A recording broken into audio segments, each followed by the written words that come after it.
بسم الله الرحمن الرحیم. سلامونه کتابونو بخت محمد یوسف زیم او د یو مهال زه د خیبر پښتونخوا دویم لوی ښار مردان کې څنګه چې تاسو ته پته ده د پاکستان هغه هسې رنګ راوړی دی او د دوه نړیوال طاقتونو د ایران او د امریکې ترمنځ شروع د شخړې د ختمولو لپاره پاکستان د 2 هفتو لپاره دغه دواړه هیوادونه په دې باندې متفق کړي دي، رضا کړي دي چې دواړو اړخونو ته د ډزبندۍ اعلان شوی دی. په دغه لړ کې په سرخار اسلام آباد کې دغه نن مهمه غونډه ناسته ده چې په هغې کې د امریکې نایب وزیر اعظم او د ایران د اسمبلی سپیکر او په تیره د خارجه وزیر هم هلته راغلی دی. دا مهال د پاکستان ته د ګرد نړۍ د ولس سترګې دي او خبریالان د نړۍ د مختلفو هیوادونو نه راغلي دي، په سرخار کې میشت دي. په دې هکله باندې د مردان د ولس نه به پوښتنې لرو چې آیا دغه مذاکراتو ته دغه جرګې ته څه نظر لري. ډېره د خوشحالۍ خبره ده بخ محمد صاحب، که دا روغه وشوه نو زړو حالاتو ته به موږ لاړ شو.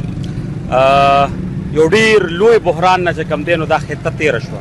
یوازې پاکستان متاثره نه و، د دې اثر چې کوم دی نو په ګاونډي ټولو ملکونو باندې بلکې په ټوله دنیا باندې د دې اثر و. او ذاتي طور زه دې ته ډېر خوشحاله یم. ما ته د پیرګوهر هغه شعر را یادېږي چې وروسته امریکې نه امریکا د زار د چین شي، غواړم چې ټوله دنیا مینه مینه مینه شي.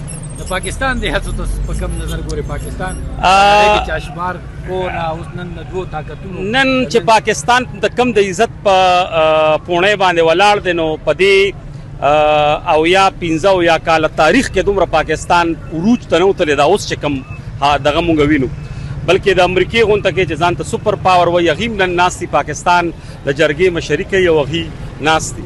او دغسې ایران چې د اسلامي دنیا یو ډېر مضبوط ملک دی هغوی هم دا دی نن ناست دي او پاکستان د هغې چې کوم دی نو کوربتوب کوي. ډېره د خوشحالۍ خبره ده. بېشکه الله دې وکړي دغسې چې پاکستان خدای پاک په ټولو ملکونو کې ښکاره کړي او الله دې پاکستان او د پاکستانیانو له ډېر عزت ورکړي، ځکه چې داسې یو ملک هم نشته او دې ملک ډېر ښکلی قدم اوچت کړ. الله دې چې کوم دی نو دا روغه په ډېر خیر سره وکړي او په ډېر دغه سره. والسلام. غواړم چې شکر الحمدلله چې دا اعزاز لکه د پاکستان ته ملو شو آرمي چیف ته په دې باندې هرکلی وایو. خوشحاله ته ټول عوام ته خوشحاله موږ هم ته خوشحاله یو.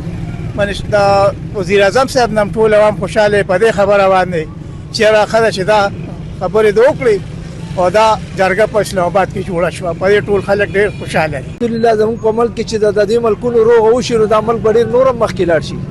خلک خو دا وایي چې دا دهشتګرد او پلان کې دی، دا هېڅ ملک نه، خو د خوشحال طبیعته ملک دی چې د باغ امریکې او د ایران او د دې ټولو خلکو روغه دلته وشي. زموږ ملک کې به دا نور هم دا ملک زموږ مخکې لاړ شي او موږ غواړو زموږ خو خوشحال طبیعته ملک دی. دا خلک پکې راغلي اخوا دې خوا نه دا ملک بدنام شوی دی، دا ښه ملک دی چې دلته بیا روغه وشي. دا خوشامندي خبره ده او ډېره د خوشحالۍ خبره ده.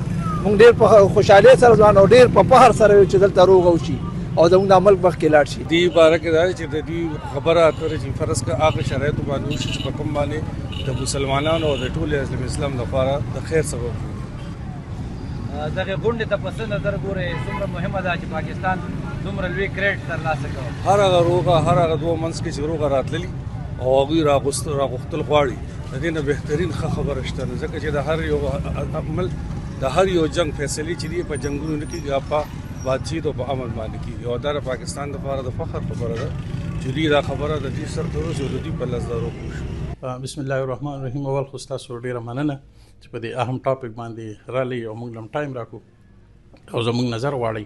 زه وایم چې دې یو غټه فیصله، یو غټ اچیومنټ چې کوم پاکستان ته په دې وخت کې میلاو شو، زما خیال دی چې دې نه غټ اچیومنټ بل نشي کېدی، ځکه چې دا یو داسې طاقتونه دواړه یو بل سره میلاو شو چې هغې کې تباهي ډېر زیات طرف ته روان او بیا چې د ټرمپ کومې دمکیانې وي نو هغه د امت مسلمه دپاره ډېر د خطرې خبره وه. باعث خو دا د پاکستان کوششونه او سفارتي چې هغې دا شی حل کړ او کنټرول ته یې راوستو. زما په خیال د دې نه غټ اچیومنټ بل د پاکستان دپاره نشي کېدی. څه تمې لرئ که دغه روغه اوږده کړي شي، دا چې کوم ډزبندي ده که دا اوږده کړي شي نو څومره فایده به وي؟ امید دی چې اول خو به انشاءالله چې څنګه سفارتي کوششونه دا کامیاب شو نو انشاءالله چې اول خو سیز فایر ډېر امپارټنټ و، هغه شارټ چې وشو دا هم ډېره غټه خبره وه. نو امید دی چې انشاءالله په راتلونکي کې به دا پرولان کیږي او د ټول عمر لپاره بند شي. زما خپل خیال لري ځکه چې څومره عاصم منیر صاحب کوشش دی یا د نورو نو هغه ډېر پوزټیو طرف ته روان دي او ان شاء الله د کنټرول کېدو سره به په ټوله خطه کې یو پرامن حالات جوړ شي ان شاء الله. امید شته. یاره جی دا خو زمونږ خاص کر د پاکستان لپاره ډېره د خوشحالۍ خبره ده او بلکې مونږ پکې یو کې پریک جوړ شوي وه او الله دې وکړي چې د ایران او د امریکې دا پالیسي چې کومه ده کوم جنګ چې کوم دی دا په خیریت سره او په خبرو سره ختم شي نو دی کې زموږ ټولو مسلمانانو خیر دی او الله پاک چې کوم دی نو پاکستان نه دې پکې هم برې ورکړي او انشاءالله چې کوم دی دا زموږ دپاره ډېره د فخر خبره ده او الله پاک دې دا مذاکرات کامیاب کړي. دا چې کومې خبرې روانې ده خو ډېرې ښکلې خبرې روانې دي او دې خبرو ته خو زه ډېر په ښه نظر ګورم. د هغې وجه دا ده چې جنګ په یو ملک هم نه دی ښه. د جنګ سره چې کوم دی نو یوازې په ملک باندې اثر نه غورځي په عوامو هم اثر غورځي. دا نن چې په مونږ کوم حالات دي که نه لکه په 500 روپۍ لیټر تیل یا بل څه ګراني پکې راځي نو دا یوازې لکه د هغه ملک دغه نه دی که نه حساب کتاب نه دی د هغې یوازې د هغې نقصان نه زمونږ هم ورسره نقصان چالو دی. دا خو ډېره بهتره خبره ده چې زمونږ داسې لکه چې ډېر خلک ورته سپک نظر کوي زمونږ پاکستان ته ډېر خلک ورته چې کوم دی دا اړو پسې کې حسابوي نه او الله پاک هغه نن دومره کو چې هغه راپاسي او هغه چې کوم دی د یو دوو غټو ملکونو دغه کوي روغه کوي دا خو زموږ دپاره فخر خبره ده. چې دا جنګ ودرېږي نو ښه خبره ده روغه وشي نو دا خو د خوشحالۍ خبره ده. بل ګراني هم راوستې ده دا به هم لکه چې ارداني راشي نو ښه خبره ده. دا ډېره خوشحالۍ خبره چې دا وشي. پاکستان د دغه کوربتوب کوي مشري پاکستان کوي یا اسلام آباد کې جرګه روانه ده نو بس دا خو ښه خبره چې روغه وشي نو خوشحالۍ خبره ده.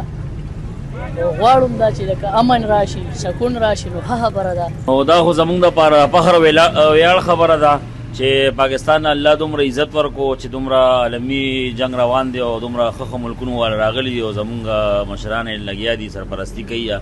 موږ دپاره فخر خبره ده. الله دې والا چې کوم دی نو نور هم همت ورکړي چې دغه شان زموږ د ملک په ترقۍ کې چې کوم دی نو د هغې پوره خپل کوششونه وکړي. موږ دپاره ډېر فخر خبره ده. نو زه خو د دې دغه ډېر حقدار دغه کې ما او یو پاکستان یو ښه کردار دغه کړی اسلام آباد یې دغه ته خلکو ډېرو سترګې دي او الله پاک ته والله یو برې دغه ورکړي. زما خو چې څومره خیال دی انشاءالله کومې تجزیه اورم او کوم مشرانو نه خبرې اورم انشاءالله پاکستان خو دې دغه سره ډېر په بره لاړو موږ په ډېر زیات خوشحاله یو او انشاءالله دا زموږ امید دی چې دا مذاکرات به خدای پاک کامیابوي. مذاکراتو کې اخلاصي نو بیا الله پاک چې کوم دی خبرې کامیابۍ طرف ته بوځي. نو زه خو دا وایم انشاءالله دا اوس چې کومې خسې روانې دي دا د اخلاص نه ډکې دي ځکه چې خو ایران دی دی خو موږ سره ګاونډ کې دي زموږ دوست ملک دی د هغه دپاره به چې کوم دی نو انشاءالله دا مشران زور کوي لکه چې باندې یو سخت وخت و که نه لکه چې خو سوپر پاور دی یا خو اسرائیل دی دی خو دی شکر دی الله پاک ولې طاقت ورکړی دی خو د هغې د ډغرې خو نه دی. نو دې وخت کې چې پاکستان کوم قدم اوچت کو او بیا د خلکو هغه چې کوم وخت کې قدم اوچت کو خلکو هغه کوم خندا کوله چې میږي را پاسېدلې دي او د دوه اتیانو میانځ کې روغه کوي نو هغه الله پاک هغه خلک هغه خبرې هغې باندې هغې چې کوم دی ملامت شو. الله پاک د پاکستان له چې کوم دی داسې حیثیت ورکړو چې خلکو دا ومنه چې او په اسلامي ملکونو کې مالی لحاظ سره به کمزوري خو شکر دی الحمدلله په د فوج لحاظ سره بیا چې کوم دی د وسلې لحاظ سره بیا یو ټیمي طاقت دی د دغه لحاظ سره په دنیا کې منلی شوی دی. نو خبره انشاءالله نن ثابت شوه چې نن امریکا راځي دلته اسلام آباد ته مذاکرات کوي نو په دې موږ ډېر خوشحاله یو. دې ته به ډېر ښه نظر ګورو د الله پاک نه چې کوم دی دا سوال کوو چې الله پاک دا مذاکرات کامیاب کړي چې د پاکستان د حیثیت دا چې کوم دی همدغه شان برقرار پاتې شي. مهرباني. نو دا ډېره مهمه ده ځکه چې جنګ هر جنګ چې کوم دی دا په دغه باندې نه ختمیږي بس دا په دغه جرګې او د دغه حساب سره چې حل شي نو ښه ده او ټول کریډټ پاکستان له ورکوو چې دی دغه دا عالمي سطح باندې جنګ و بس دوه ملکونو چې به دا مسله حل شو ډېر ټول کریډټ پاکستان ته ځي وزیر اعظم صاحب ته ځي آرمي چیف ته ځي دا ټول به چې چا پکې دغه کړی ځکه چې دې سره به جنګ ودرېدو سره به مهنګایي هم ختمه شي څه ناڅه پټرول دا نور مصنوعات چې کوم دي. یقینا چې د مردان د وګړو دغه خبرې تاسې اورېدې او هغوی خوشبینه دي وایي چې ډېر لوی اعزاز دی نن پاکستان ته خدای پاک ورکړه. یقینا چې په سرخار اسلام آباد کې چې کومه غونډه شروع ده دا د پاکستان دپاره لوی اعزاز ګڼلی شي. ټول پاکستانیان بشمول د نړۍ د ټولو سترګې همدغه اسلام آباد په لور دي او الله دې وکړي چې دغه روغه چې کوم د 2 هفتو لپاره د ډزبندۍ اعلان شوی دی چې مکمل د روغې اعلان وشي او دواړه هیوادونه په خپل کور کې خوشحاله شي او د نړۍ په مخ باندې پاکستان د نور وځلیږي. ډېره مننه.